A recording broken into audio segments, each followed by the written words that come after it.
Right now, we're going to welcome our next live guest for this edition of Put That Coffee Down. We have Andrea Pope, who is Solutions Lead over at Leaf Logistics. And Andrea, thank you for being here with us today as well. Hi, thank you so much for having me. I'm excited to be here. I'm excited to talk to you about this as well, because we're going to kind of dig into machine learning and what that means for trucking's carbon emissions. And I think that this is something that is so fascinating, because when you think AI, machine learning, you don't immediately correlate it with tailpipe emissions on a truck, right?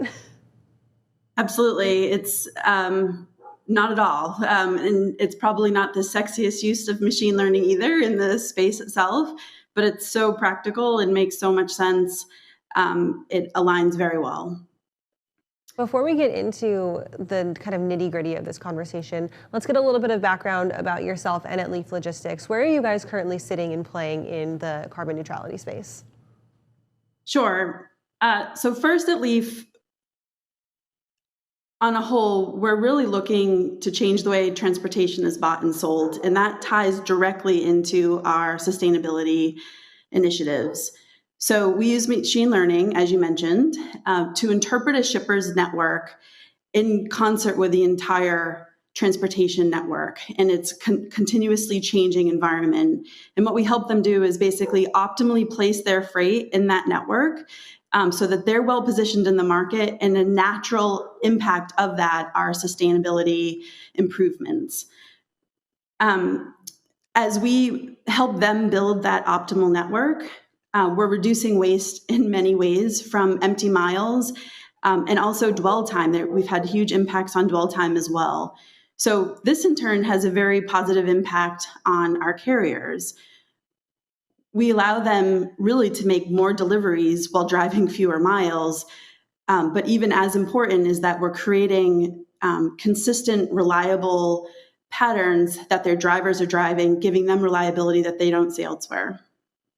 I love the idea of a neutral network, because I think when you're talking about transportation, you always have a shipper fighting and saying, well, this is more optimized for me, and then a carrier saying, well, you know what, I don't like that way. I want to do it my way instead. And you get kind of lost in the sauce almost, trying to fight between the carrier and the shipper. And it's a lot of a challenge for logistics companies, for 3PLs especially. It wastes a lot of energy on a broker's side. It wastes a lot of time. And then you end up often falling short on one side of the expectations. I want to kind of get your ideas behind the building out of a neutral network. What does it take to truly make it equitable for both sides of things? Yeah, that's a great question. The most important aspect is the visibility, and that comes through data. So it's data on both sides. From, shippers are rightly selfish about their own network. That's what's most important to them, and it should be. But they want to consider that in sort of the broader network space and how they plug into that. And on the same way, on the carrier side, that critical component of understanding where their assets are, not just today or tomorrow, but in 3 months, where those are going to be positioned and where they should be positioned, allows that neutral network to really succeed. I think what's unique in our offering as well is that forward position. When we're thinking about taking that waste out, it's not a one-time removal of waste. We're taking that out of the network in its whole, because we're changing the way the network is coordinating together. And when you change the way that something is coordinated and is built down at the base level, then you set an example for how to build your next set of network advancements as well. What's been kind of the reaction to this as people start to get on board with the idea of a neutral network? How are they responding, and how are they now taking a look at, from a shipper side, taking a look at their own build out, whether that's keeping inventory in certain places or looking at flexible warehousing solutions? Sure. I think there's optimistic caution, which that's exactly what we want. They want to know how it's impacting them. And also, number one importance is the service that a carrier is providing, and thus Leaf is providing through that neutral network. So service remains very important. But what we've also noticed is that reliability and the consistent use of network moves leads to higher levels of service as well. So we're kind of ticking many boxes as we move there. I can share an example of a large consumer packaged goods company that we've been working with for several years. the first continuous move that we put together from them actually reduced their Scope 3 emissions by over 80%. We're still coordinating that move for them and many others today. When we think about their entire portfolio, so they have a 60 million-ish portfolio, when we're optimizing and looking at that network, we're actually reducing close to the equivalent of taking 600 or 700 cars off the road on an annual basis. So it's a huge impact. So the sustainability focus we've seen increase significantly in the last couple of years, but also in balance with where the market has been. When we can provide both financial incentive and sustainability, we've had a very strong reaction. So now let's dive into that machine learning component a little bit, because it takes really, as you mentioned, a ton of quantitative data to do this, but it also takes a kind of qualitative approach to understand the nuances of each shipper, the nuances of each carrier, and the personal preferences that lie in each company. How does machine learning help with that quantitative side? And then is it coupled with folks that work with you guys at Leaf to kind of make it more qualitative?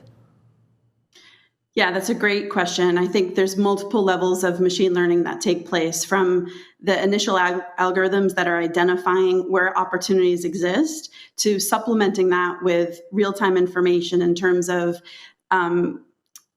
expected detention times or dwell times at certain locations. So there's multiple levels that go into a solution that get refined as you work down that process. So I think the most important aspect from my perspective is the identification upfront of the opportunities and understanding how those connect, not to offset the operational piece, but those are achievable with planning.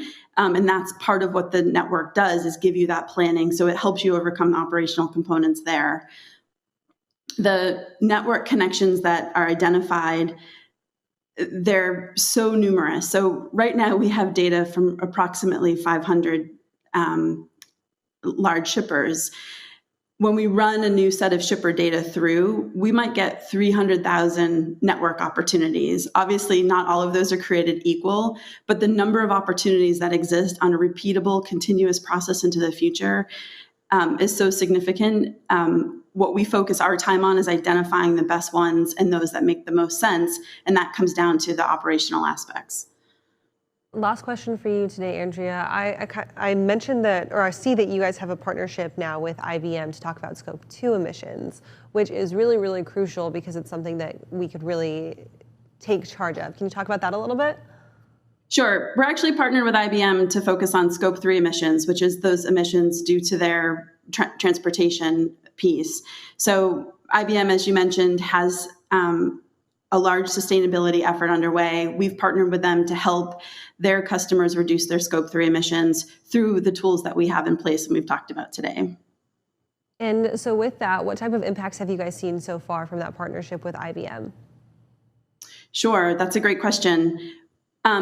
It's similar to what I've said before, where we're both impacting the empty miles and the dwell time.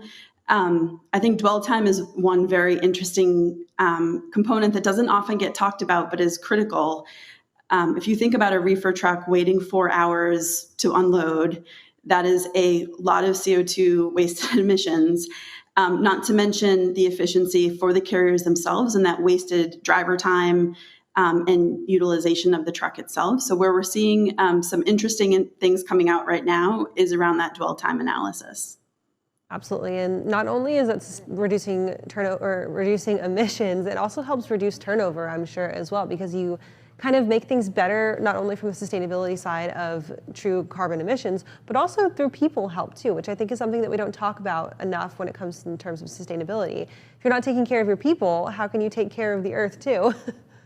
100%. And I think, I always think about, we kind of hit the financial piece, the sustainability piece, and almost that social piece, which is the people. When you have a carrier and a driver very specifically running the same route week after week, that allows them to plan what soccer games they can go to and when they can go out to dinner with their wife or whatever the case may be. We help provide that social aspect. The drivers like the work, which is great for turnover. And it's great for everybody there in Fold. All right, Andrea, it was great to have you on today on Put That Coffee Down as part of our Net Zero Carbon Summit. If people want to get in touch with you specifically, or if you guys at Leaf Logistics, where can they go to do that? Sure. I'm happy to reach out at LinkedIn. I'm at Andrea Pope. And then for Leaf, it's leaflogistics.com. We would love to connect. And thank you again so much for having this whole session today. Has been amazing, and for inviting me here today as well. Thank you. Absolutely. Well, hopefully we'll get to catch up with you in the future as well, and take care.